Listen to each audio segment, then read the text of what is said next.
She moved through the SEAL training compound unnoticed.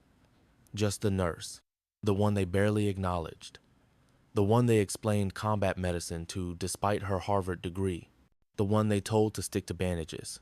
Until that day when alarms blared and an armed intruder breached the perimeter. In the chaos that followed, she moved without hesitation. What happened next left hardened warriors frozen in disbelief, questioning everything they thought they knew. From which city in the world are you watching this video today? If this story intrigues you, consider subscribing for more untold tales of extraordinary people hiding in plain sight. Lieutenant Ilara Voss's morning ritual never varied. The soft click of the infirmary door locking behind her. The methodical arrangement of gauze, antiseptic, and suture kits. The quiet assessment of her domain, a sterile sanctuary amid the controlled chaos of SEAL training. Outside, Master Chief Alistair Hawthorne's voice carried across the compound. Move like you mean it. Recruits, the enemy will not wait while you catch your breath. Ilara glanced through the window, watching the struggling line of SEAL candidates.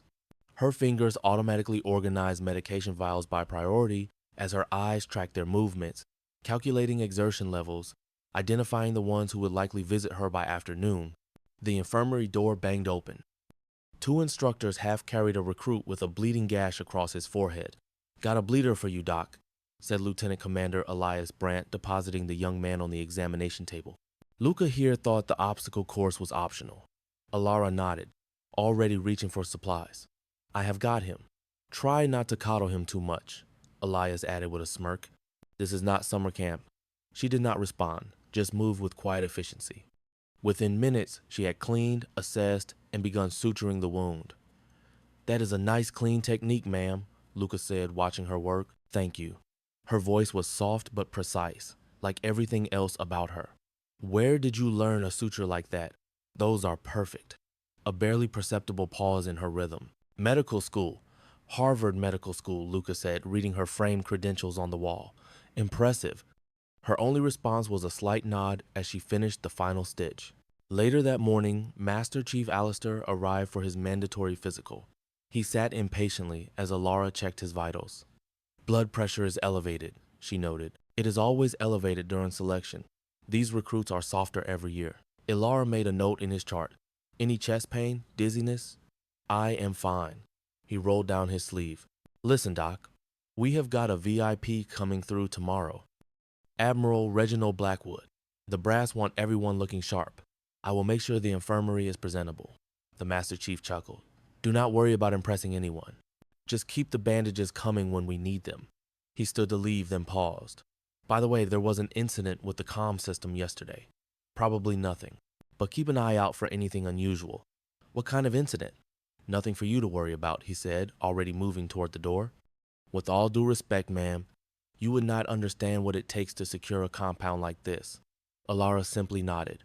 Of course, Master Chief. After he left, she stood motionless for several seconds. Then she moved to the window and scanned the perimeter with an intensity that would have surprised anyone who knew her only as just the nurse. The afternoon brought scorching heat and a steady stream of dehydration cases. Ilara moved efficiently through the compound, delivering medication to various training zones. Near the shooting range, she paused, watching a female recruit struggling under the critical gaze of her instructors. The woman, Isolde Beaumont, according to her name tag, was technically proficient, but clearly rattled by the constant scrutiny. Women do not belong in the teams, muttered an instructor standing nearby, not bothering to lower his voice. Just a distraction. Ilara's expression remained neutral, but something flickered in her eyes. She continued her rounds, navigating the compound with unusual awareness, noting every entrance, exit, and blind spot. When she returned to the infirmary, Isolde Beaumont was waiting, a cut on her hand needing attention. It is nothing, Beaumont said, embarrassed. Caught it on some equipment? Ilara cleaned the wound in silence. They do not think women belong here, Beaumont finally said, her voice barely audible. Ilara's hands never paused in their work. Sometimes the strongest people are not the ones making all the noise. Does it ever get easier? Beaumont asked. Before Ilara could answer, commotion erupted outside. Admiral Reginald Blackwood had arrived a day early, his security detail scanning the area with professional vigilance. Ilara watched through the window, her gaze lingering on one of the security officers whose stance seemed wrong. Her eyes narrowed slightly as she noted other anomalies: misaligned radio frequencies, unusual patrol patterns, a security camera tilted 2 degrees Fahrenheit from its usual position.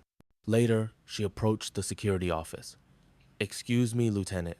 I have noticed some irregularities in the perimeter surveillance." The officer barely glanced up.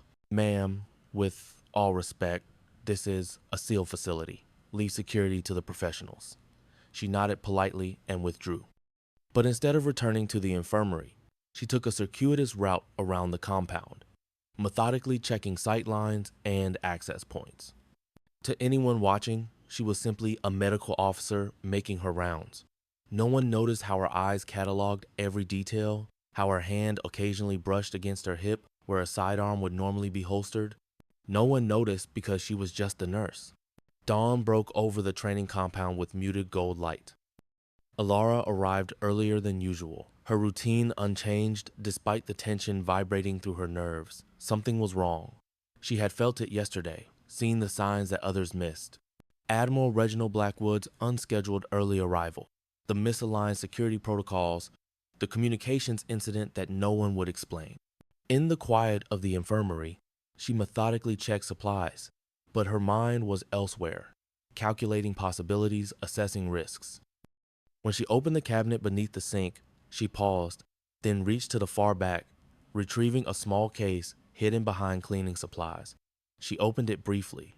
Inside lay specialized instruments that had nothing to do with medicine, then closed and replaced it just in case.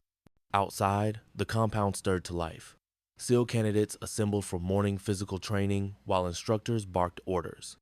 Ilera watched through the window, her eyes constantly moving, scanning for anomalies. Master Chief Alistair appeared at her door. "Morning, Doc. Got any coffee made?" She poured him a cup without comment. "Admiral is doing his inspection today," he said, leaning against the doorframe. "Headquarters is buzzing about something. Increased chatter, they say." He sipped the coffee. "Nothing from medical to worry about, though." "Of course," she replied evenly. After he left, Alara made her way to the communications building, carrying a box of supplies. The guard nodded her through without checking the contents. Inside, she delivered medication to the comm officer, then casually glanced at the security monitors. "Everything quiet today?" she asked. "All normal," the officer replied, barely looking up. "Thanks for the aspirin." Ilara nodded and left, but her expression had tightened. The Southwest camera feed was on a loop. A subtle difference only someone with specialized training would notice. The same training she was not supposed to have. By afternoon, the compound was busy with the Admiral's inspection. Security details positioned themselves at key points, while senior officers led the delegation through training areas. Alara kept to her duties, moving between stations with medical supplies, always watching. At the shooting range, she paused near Isolde Beaumont, who was performing marksman drills. The young woman's shots were tight, centered. "Much better today," Alara commented quietly. Beaumont smiled, surprised by the compliment. "Thank you, ma'am." As they spoke, a weapons instructor approached, nodding respectfully to Alara before turning to Beaumont. "Not bad, Isolde, but your rifle assembly time is still too slow." "Yes, sir." He gestured to the disassembled weapon on the table. "Let us see it again." Beaumont began the process, her movements precise but cautious. The instructor sighed. "You are thinking too much. It should be muscle memory by now." "Without thinking," Alara interjected. "The firing pin assembly is backward." Both turned to her in surprise. "The firing pin?" she repeated, pointing. "It is oriented incorrectly. That is why the action is sticking." The instructor examined the piece, his expression shifting from skepticism to grudging respect. "She is right." He looked at Alara curiously. "You know weapon systems?" She blinked, realizing her mistake. "My brother was a Marine," she said smoothly. "I picked up a few things." Before he could question further, alarms blared across the compound. Emergency lights flashed as a voice over the loudspeaker announced, "Security breach, Sector 7. All personnel implement lockdown procedures." Chaos erupted. Recruits scrambled for position, while instructors shouted contradicting orders. Through the confusion, Alara remained perfectly still, her eyes tracking movement at the perimeter where a figure in tactical gear had breached the inner fence. The man moved with military precision, heading directly toward the command center where Admiral Reginald Blackwood was located. Security personnel had spotted him, but were hampered by communication failures, their radios emitting only static. Ilara assessed the situation in seconds.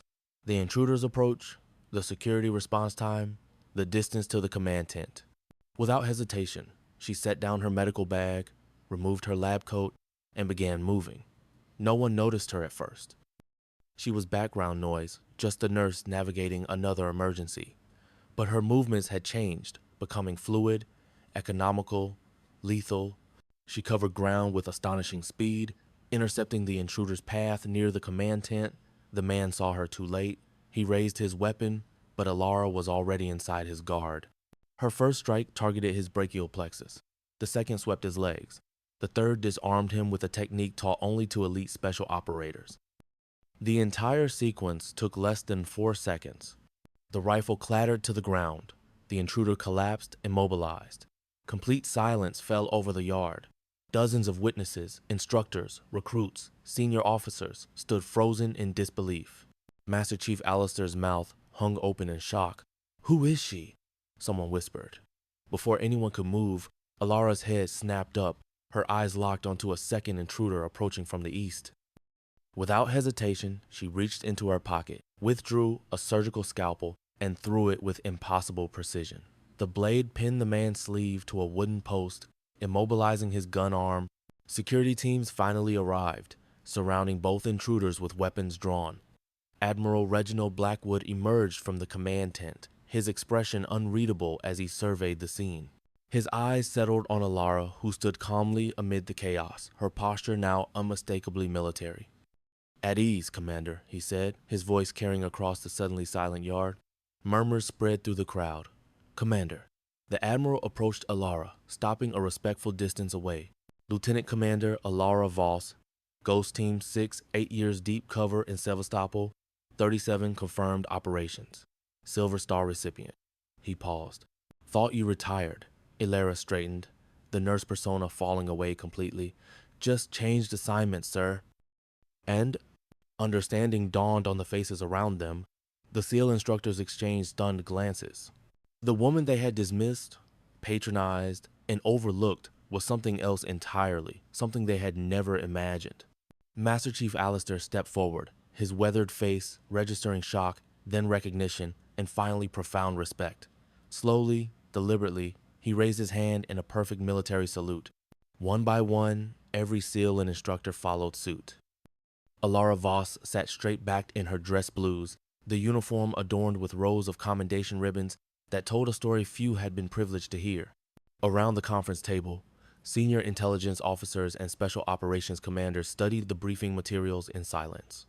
Admiral Reginald Blackwood entered, and everyone stood. "Be seated," he said, taking his place at the head of the table. "Yesterday's breach was not an isolated incident. It was a probing action, part of a coordinated intelligence operation targeting our special warfare programs." He nodded to Ilara. "Commander Voss's presence at the training facility was not accidental. 3 years ago, we received intelligence suggesting foreign operatives had infiltrated our special operations training pipeline. Rather than initiating a potentially compromising investigation, we placed our own deep cover asset." Ilara picked up seamlessly. "The intruders yesterday were Russian military intelligence, Spetsnaz operators working under diplomatic cover. Their objective was not an attack, but data collection. They have been mapping our training protocols, identifying candidates for potential recruitment." She activated a display showing surveillance images. "We have identified 3 compromised individuals within Naval Special Warfare Group, 2 instructors and 1 support staff. The breach yesterday was meant to test our response protocols, but it has accelerated our timeline. Which brings us to why you are all here." Admiral Reginald Blackwood continued. "Commander Voss's cover is now blown, but the operation continues. We have been compromised. We need to reconstitute Ghost Team 6. Murmurs spread around the table. Ghost Team 6, the classified all-female special operations unit that officially did not exist, had been disbanded years ago, or so everyone thought. "Questions?" the Admiral asked. A senior commander spoke up. "With respect, sir, reconstituting an entire unit takes time we may not have. That is why we never fully disbanded, Alara replied calmly. My team has been in place all along. Different roles, different locations, but always ready. The briefing continued for another hour, detailing the counterintelligence operation now being launched. When it concluded, the room cleared, except for Alara and the Admiral. You have done exemplary work, Commander, Reginald Blackwood said. 3 years maintaining deep cover is not easy. The hardest part was watching the training mistakes, she replied with the ghost of a smile. So many efficiency opportunities missed. Well, the Admiral said, I do not think that will be a problem anymore. The training facility had transformed overnight. Security protocols tightened, personnel reassigned, and at the center of it all, Alara Voss moved with a new openness. She still maintained her medical duties, but now she walked with the unmistakable authority of a senior officer. In the mess hall, conversation stopped when she entered. Instructors who had previously dismissed her now stood straighter, offering respectful nods. Recruits watched in fascination, already exchanging whispered stories about her takedown of the intruders, stories growing more elaborate with each retelling. Master Chief Alistair approached her table, hesitating uncharacteristically before speaking. Commander, may I join you? She gestured to the empty seat. Of course, Master Chief. He sat, an uncomfortable silence stretching between them. Finally, he cleared his throat. I owe you an apology, Commander. No apologies necessary, she replied evenly. Anonymity was the mission. Still, he insisted, some of the things I said were exactly what I needed to maintain cover. She finished for him. You did your job, I did mine. He nodded, relief visible in his weathered face. The recruits are asking about you, especially the women. At a nearby table, Isolde Beaumont sat with other female candidates, stealing glances in their direction. I think they could use some specialized training, Alara suggested. If the command approves, I will make it happen, Alistair promised. Later that afternoon, Alara led a small group of candidates through advanced combat techniques not typically taught at this stage of training. She moved with fluid precision, demonstrating moves that had taken years to master. The difference between good and great is not strength, she explained, executing a takedown that left a 200-pound instructor flat on his back. It is understanding leverage, momentum, and psychology. The candidates watched in awe, none more attentive than Isolde Beaumont. After the session, Beaumont approached hesitantly. Commander, may I ask you something? Alara nodded. How did you do it? Maintain your cover for so long without anyone suspecting? People see what they expect to see, Alara answered. A medical officer is not a threat. A woman is not a weapon. Their assumptions became my camouflage.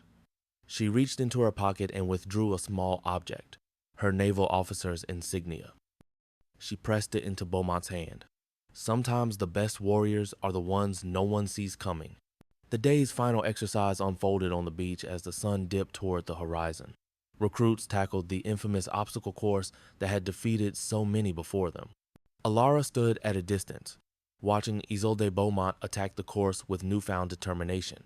Behind her, footsteps approached in the sand. Impressive transformation, Admiral Reginald Blackwood commented, coming to stand beside her. The whole compound is buzzing. They will settle down, she replied. Tomorrow we begin real work. Your team arrives at 0600. Operational planning by 0800. He paused. Are you ready to step back into the field, Commander? 3 years is a long time to play a role. Ilara's eyes tracked Beaumont as she conquered the final obstacle, the same one she had failed yesterday. I never stopped being who I am, sir. I just let people see what they wanted to see. The Admiral nodded. Well, now they are seeing clearly and watching closely. As if to emphasize his point, a group of instructors had gathered nearby, their body language radiating new respect as they observed her. Among them stood Master Chief Alistair, who was speaking to a visiting officer. Sir, I would trust the commander with my life. His voice carried on the evening air. In fact, I already have. Alara allowed herself a small smile as she watched Beaumont reach the finish line, exhausted but triumphant. The young Isolde caught her eye and straightened, offering a perfect salute. Ilara returned it crisply, then turned to walk along the shoreline, her silhouette stark against the setting sun. Tomorrow would bring new challenges, new missions, new dangers. But for now, she savored this moment, The feeling of finally being seen, not as just the nurse, but as exactly who she was. The next morning arrived with military precision. At 0600 hours, a transport plane touched down on the facility's airstrip. Alara stood waiting as the rear ramp descended, and 5 women emerged, each carrying a standard-issue duffel bag, each moving with the unmistakable economy of movement that marks special operators. Ghost Team 6, Master Chief Alistair whispered to the small group of instructors gathered nearby. I thought they were just a rumor. Alara stepped forward to meet the first woman, a tall, bronze-skinned lieutenant commander with sharp eyes and a scar running along her jawline. Commander Lydia Sterling, Alara said, exchanging a crisp salute. Commander Voss, the woman replied, a hint of amusement in her voice. Tired of playing nurse? It had its moments. The rest of the team lined up. Lieutenants Freya Lang, Soren Vale, Clara Reinhardt, and Magnus Holt, each with their own cover story, each with their own specialized skills. Within minutes, they were escorted to a secure facility on the far side of the compound, a building that most SEAL instructors did not know existed. By 0800, operational planning was underway. The room hummed with focused energy as Alara outlined the mission parameters. Our primary objective is to identify and neutralize the foreign intelligence network that has compromised our training protocols, she explained, bringing up schematics on the main display. We have confirmed 3 infiltrators, but they are likely just assets of a larger operation. Lieutenant Freya Lang, the team's intelligence specialist, pulled up personnel files. Preliminary analysis suggests the operation extends beyond this facility. Similar anomalies have been detected at BUD, S-Training in Coronado, and Marine Special Operations in Lyon, which means this is not just about stealing training methods, Alara concluded. They are targeting the next generation of special operators for potential recruitment or compromise. The planning continued throughout the morning, with Admiral Reginald Blackwood joining periodically to provide higher-level authorization. By midday, Ghost Team 6 had established their operational framework, each member assigned specific targets and intelligence-gathering objectives. Commander Voss will maintain her medical officer cover as much as possible. Admiral Reginald Blackwood informed them during the final briefing. The rest of you will integrate into various support roles throughout the facility. Your presence has been authorized, but your mission remains classified, even to senior instructors. As the team dispersed to their assignments, Alara found herself alone with Commander Lydia Sterling, her second-in-command and oldest friend in the service. 3 years undercover, Lydia Sterling said, shaking her head. That is a long time to play small. It had its advantages, Alara replied. People tell the nurse things they would never tell an operator. They let their guard down. And now they are watching every move I make. Oh, she pulled up surveillance footage from around the compound. Several instructors could be seen gathering in small groups, glancing repeatedly toward the medical building. Word spreads fast. It changes the operational environment, Lydia Sterling agreed, but it might also flush out our targets. Nothing makes a mole nervous, like a counterintelligence officer suddenly appearing in their midst. Exactly, Alara smiled. By tonight, everyone on this base will know who I really am, or at least who they think I am. Let us see who gets nervous. Throughout the afternoon, Alara resumed her medical duties, aware of the shifting dynamics around her. Where instructors had once been dismissive, they were now watchful, curious, perhaps even intimidated. She used their curiosity to her advantage, noting who asked questions and, more importantly, who suddenly avoided her altogether. By evening, she had identified 2 additional personnel whose behavior suggested they might be compromised, a communications specialist and a perimeter security guard. Neither was on their original list of suspects. At the day's final staff meeting, she watched them carefully, noting how the communications specialist avoided eye contact while the security guard seemed overly interested in her presence. After the meeting, Master Chief Alistair fell into step beside her as she walked toward the medical building. Permission to speak freely, Commander? Always, Master Chief. The men are curious, he said carefully. About Ghost Team 6, about you. There are rumors flying everywhere. What kind of rumors? That you were part of a failed experimental program. That your unit was disbanded because it did not work in real combat conditions. He hesitated. Some of the older instructors remember the political battles when the program was first proposed. They say it was shut down for good reasons, Alara stopped walking, turning to face him directly. Do you believe that, Master Chief? He met her gaze steadily. 3 years, you were here. 3 years, I watched you work. Not once did I suspect you were anything other than a competent medical officer. That is either the sign of excellent training or proof the program should have continued. She nodded, appreciating his honesty. The program never ended, Master Chief. It just went deeper underground. Ghost Team 6 has conducted 37 major operations in the past decade, all classified, all successful. Why tell me this now? Because I need your help, she replied simply. Your instructors respect you. They will follow your lead. If you treat my team with the same professional courtesy you would extend to any special operations unit, they will too. Alistair straightened. You will have it, Commander, and anything else you need for your mission. Thank you, Master Chief. She started walking again, then paused. By the way, when did you first suspect I might be more than just a nurse? A rare smile crossed his weathered face. The day you arrived. Your boots. My boots? Standard issue Naval Medical Corps footwear, but the laces were tied with an operator's knot, the kind that never comes loose even under extreme stress. Not something they teach in medical school. Alara laughed softly. All this time, undone by my bootlaces. Only to someone who knew what to look for, he assured her. And I did not know what it meant until yesterday. As night fell over the compound, Alara returned to the secure facility where her team had established their command center. Lieutenant Freya Lang had mapped all digital communications from the base over the past 6 months, identifying unusual patterns that suggested covert transmissions. We have got a problem, Commander, Freya Lang reported. The security breach yesterday triggered a significant increase in encrypted communications from multiple points on the base. Our suspects are talking to someone, and they are talking a lot. Can you crack the encryption? Working on it, but these are sophisticated protocols. Whoever they are working for has serious technical resources. Alara studied the communications map. They know we are on to them. We need to accelerate our timeline. She opened a secure channel to Admiral Reginald Blackwood, briefing him on the latest developments.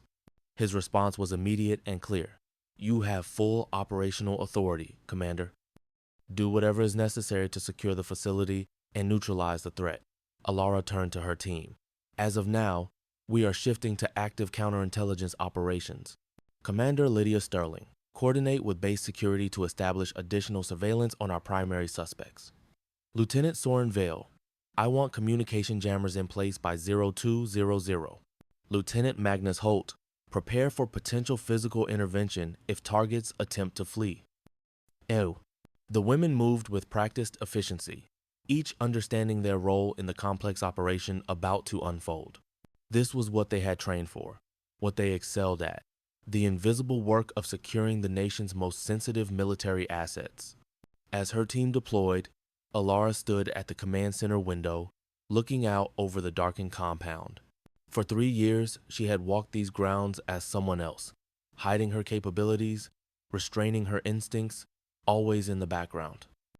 Tomorrow, Ghost Team 6 would move into the open, not as an experimental program or a political talking point, but as what they had always been, one of the most effective special operations units in the military. The nurse was gone. The commander had returned. The compound slept, or pretended to.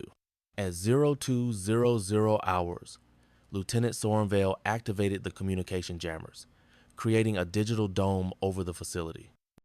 Any unauthorized transmissions would now be blocked, forcing their targets to either go silent or attempt more desperate means of contact. Alara watched from the command center as thermal imaging showed movement across the base.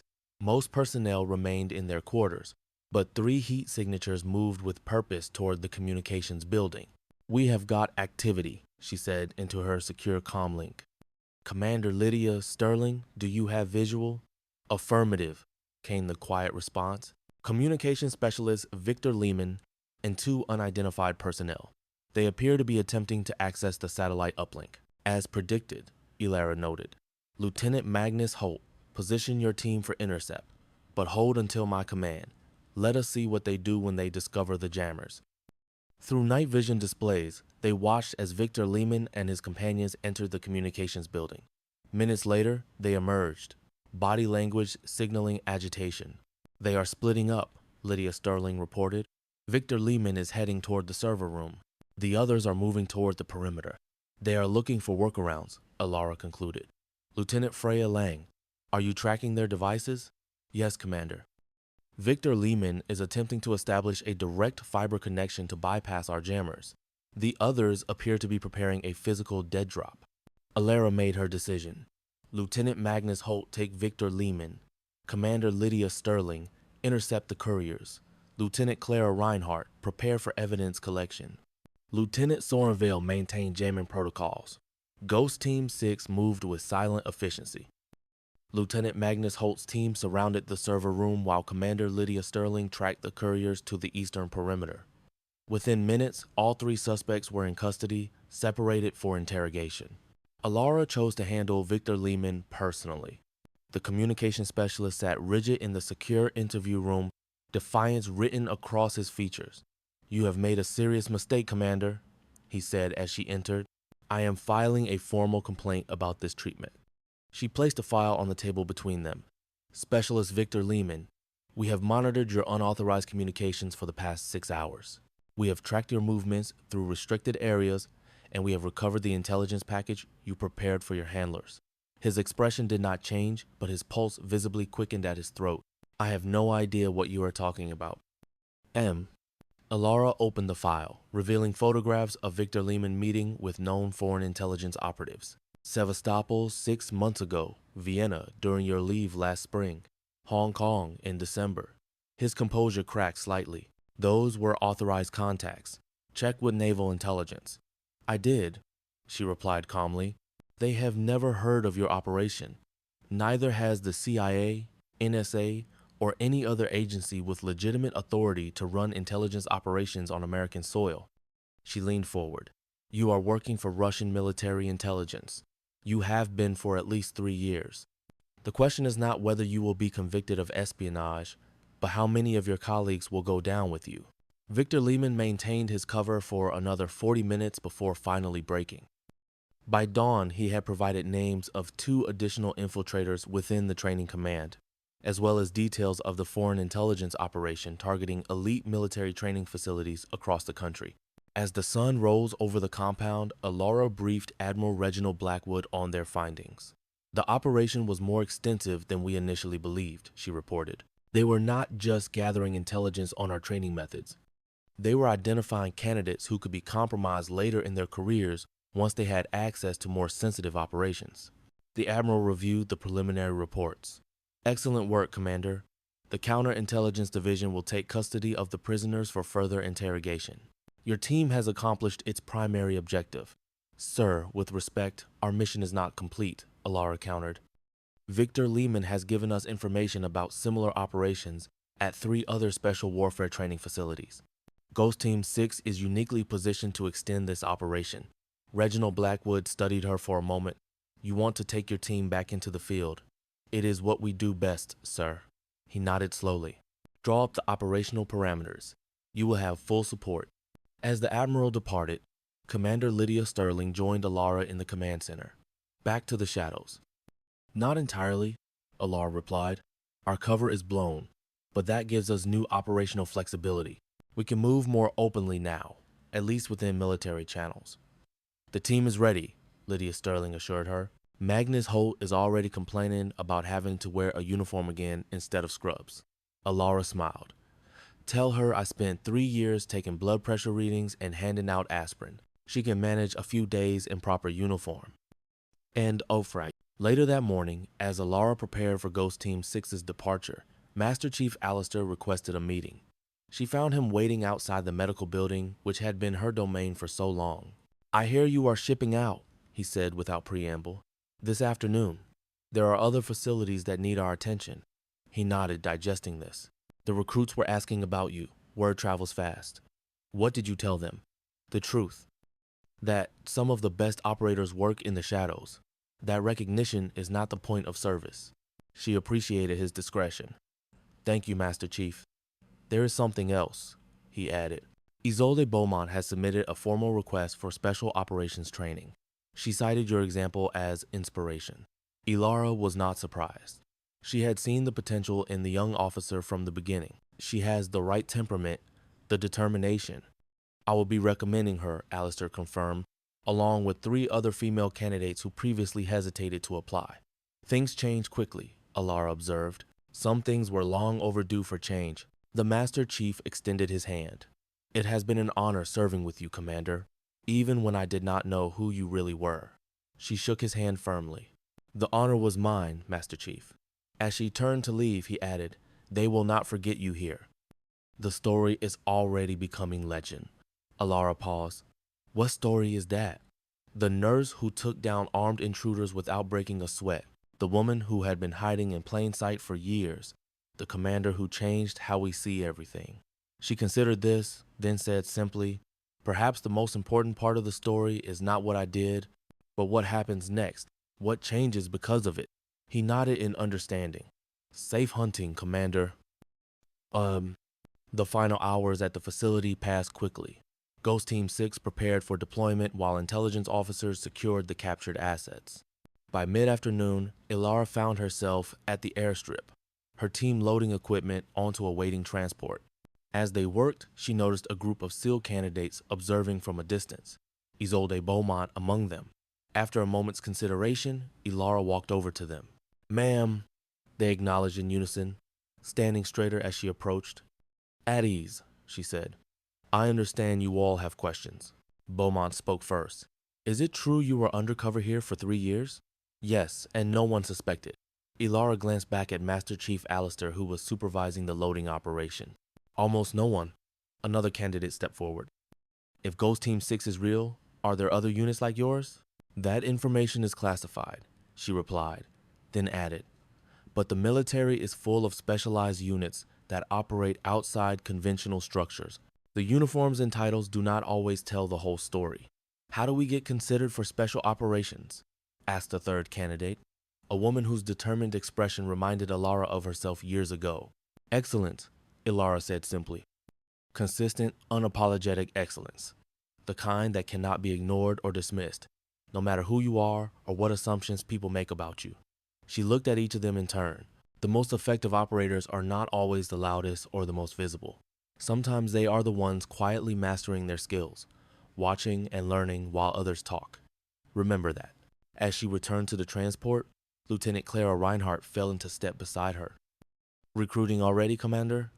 Planting seeds, Ilara corrected. The next generation needs to know what is possible. The team completed their preparations, and as the sun began its descent, they boarded the transport. From her window, Ilara watched the training facility recede below them. For 3 years, it had been her cover, her mission, her world. Now it was just another completed operation, another chapter in the classified history of Ghost Team 6. But something had changed. The secret was out, at least in part. The story was spread through military channels, growing and transforming with each retelling. The nurse who was more than she seemed, the commander who had hidden among them, the team that operated in shadows. She thought of Isolde Beaumont and the others watching them depart, imagining the possibilities suddenly visible to them. Perhaps that was the most important outcome of her blown cover, not the captured spies or the intelligence gathered, but the doors opened for those who would follow. Commander Lydia Sterling interrupted her thoughts. Operational planning in 5 minutes, Commander. We need to prepare for infiltration at Coronado. Ilara nodded, setting aside reflection for action. I will be right there. As the aircraft banked east, she allowed herself one final glance at the compound below. Master Chief Alistair stood at attention on the tarmac, a solitary figure offering a perfect salute to the departing aircraft. She returned it, though he could not see her, a gesture of respect between professionals who understood the true meaning of service. Then she turned away, focusing on the mission ahead. Ghost Team 6 had work to do, other facilities to secure, other infiltrators to find. The quiet, precise work of protecting the nation's most valuable military assets would continue, much of it unrecognized, most of it uncelebrated, and that was exactly as it should be. 1 month later, Isolde Beaumont stood at attention before the selection board, her application for special operations training under review. The panel of senior officers studied her record in silence. Your performance metrics are impressive, Isolde, said the chairwoman finally. But special operations requires more than physical capability. It requires judgment, adaptability, and absolute commitment. I understand, ma'am. Do you? The chairwoman leaned forward. Why should we select you for this program? Beaumont did not hesitate. Because I see what others miss. Because I persist when others quit. Because I understand that true strength is not always visible until the moment it is needed most. The panel exchanged glances, recognizing the influence behind her words. One last question, Isolde, said the chairwoman. We understand you witnessed the incident with Commander Voss last month. What did you learn from that experience? Beaumont stood straighter. I learned that assumptions are dangerous, ma'am. That excellence can hide in plain sight. That the most effective operators are not always the ones everyone is watching. After a brief deliberation, the chairwoman delivered their decision. Congratulations, Isolde Beaumont. Report for Special Operations training at 0600 tomorrow. As Beaumont exited the room, she found Master Chief Alistair waiting in the corridor. Congratulations, Isolde. Thank you, Master Chief. She hesitated, then asked, Have you heard anything about Commander Voss, where she is now? That information is classified, he replied, then added with the ghost of a smile, But wherever she is, I suspect she would be proud of what her time here set in motion. Across the country, in a nondescript office building near Langley, Ilara Voss reviewed operational reports from Ghost Team 6's latest mission. The counterintelligence operation had expanded, uncovering foreign infiltration attempts at 7 military training facilities. 22 intelligence assets had been identified and neutralized, their handlers tracked and monitored. Admiral Reginald Blackwood entered without knocking, dropping a file on her desk. Congratulations, Commander. The Joint Chiefs have officially recognized Ghost Team 6 as a permanent special operations unit under your command. Your budget has been tripled. She raised an eyebrow. Quite a change from being the classified program no one would acknowledge. Results speak for themselves, he replied. The intelligence community is calling this the most successful counter-espionage operation in a decade, and the public story remains classified. Of course, though within military channels, certain details have been authorized for limited distribution. She understood the implications. The program would remain in the shadows but not in darkness. Its existence would be known to those who needed to know, its accomplishments recognized within the community it served. There is one more thing, the Admiral added. Applications for female special operations training have increased 70% across all branches in the past month. Ilara allowed herself a small smile. Interesting correlation indeed. Reginald Blackwood headed for the door, then paused. The selection board approved Isolde Beaumont this morning. She starts training tomorrow. After he left, Ilara stood at the window of her office, watching the city below. People moved through their daily lives, unaware of the shadows that protected them. The operators who moved silently through the world, securing the barriers between peace and chaos. She thought of Beaumont and the others who would follow, inspired by a story they had glimpsed but could never fully know. The nurse who became a commander, the woman everyone underestimated, the operator who had hidden in plain sight until the moment her skills were needed most. Perhaps that was legacy enough, not recognition or acclaim, but possibility. The doors opened for those who would follow. The paths cleared for the next generation of shadows. Ilara returned to her desk, opening the file containing Ghost Team 6's next mission parameters. Tomorrow, they would deploy again, moving through the world unnoticed until the moment they were needed. Always ready, always watching, always there. Have you ever known someone who never asked for recognition but deserved more than anyone else? Someone whose quiet strength changed everything around them without a word? Share your story in the comments below. From which city in the world are you watching this video today? If this story touched you, consider subscribing for more tales of extraordinary people hiding in plain sight. And she had work to do.